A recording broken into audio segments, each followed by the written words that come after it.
क्या तलाक के बाद पति भी अब मांग सकते हैं पत्नी से एलिमनी? देखिए, दौर बराबरी का चल रहा है। अगर पत्नी एलिमनी मांग सकती है तो पति एलिमनी क्यों नहीं मांग सकता? हो सकता है ये सवाल आपके जहन में भी आया हो। चलिए आज आपको इस वीडियो में इस सवाल का जवाब देते हैं। आपको वो आलोक मौर्य याद है जिन्होंने अपनी पत्नी को पहले पढ़ाया लिखाया और उसके बाद उनकी पत्नी ऑफिसर बन गई तो उसने अपने पति को छोड़ दिया? जी हाँ, उन्हीं आलोक मौर्य की हम बात कर रहे हैं। अब आलोक मौर्य ने इलाहाबाद हाई कोर्ट में प्रयागराज फैमिली कोर्ट से उस फैसले को चुनौती दी है जिसमें कोर्ट ने उनकी पत्नी ज्योति मौर्य से गुजारा भत्ता यानी कि एलिमनी मांग वाली याचिका को खारिज कर दिया है। आलोक की गुजारा भत्ता संबंधी याचिका पर हाईकोर्ट ने पीएस अधिकारी ज्योति मौर्य को नोटिस जारी किया है।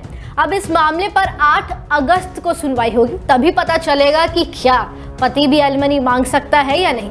इसी बीच सवाल उठ रहे हैं कि क्या पति तलाक पर पत्नी से एलिमनी की मांग कर सकता है? इस बारे में कानून क्या कहता है, चलिए बताते हैं। दरअसल ज्योति मौर्य ने प्रयागराज के फैमिली कोर्ट में आलोक से तलाक के लिए याचिका दायर की है जो कि अभी तक लंबित है। इस याचिका के लंबित रहने के दौरान आलोक ने हिंदू मैरिज एक्ट की धारा 24 के तहत भारत पोषण के लिए फैमिली कोर्ट में आवेदन दायर किया, जिसे 4 जनवरी 2025 को कोर्ट ने खारिज कर दिया था।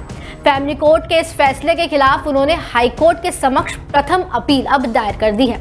आलोक मौर्य ने हिंदू मैरिज एक्ट के तहत ये याचिका दायर की थी।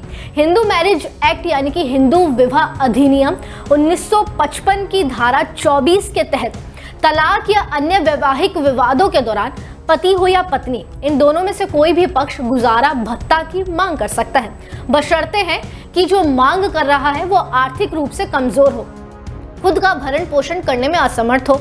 यह प्रावधान सभी पर लागू होता है, चाहे वो मेल हो या फीमेल, क्योंकि ये लिंग निरपेक्ष प्रावधान है, यानी पत्नी या पति दोनों एक दूसरे से गुजारा भत्ता मांग सकते हैं अगर वे ये साबित कर सके कि उनकी आर्थिक स्थिति कमजोर है और पत्नी की आय पर्याप्त है कि वो गुजारा भत्ता दे सकती है।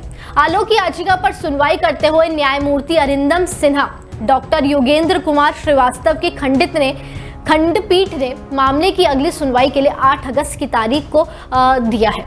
हाईकोर्ट में दायर याचिका में आलोक ने कहा है कि अलग रह रही उनकी पत्नी ज्योति मौर्य एक प्रशासनिक अधिकारी है, जबकि वो एक मामूली से सरकारी नौकर है और सरकारी नौकरी करते हैं और वो कई बीमारियों से पीड़ित है, इसलिए वे उनसे यानी कि ज्योति मौर्य से गुजारे भत्ते की मांग कर रहे हैं। आपको बता दें, साल 2009 में आलोक की नियुक्ति पंचायती राज विभाग में सफाई कर्मचारी के पद पर हुई थी। इसके बाद साल 2010 में उनकी शादी ज्योति मौर्य से हुई। आलोक ने दावा किया कि उन्होंने प्रयागराज में अपनी पत्नी की पढ़ाई के लिए हर संभव व्यवस्था की।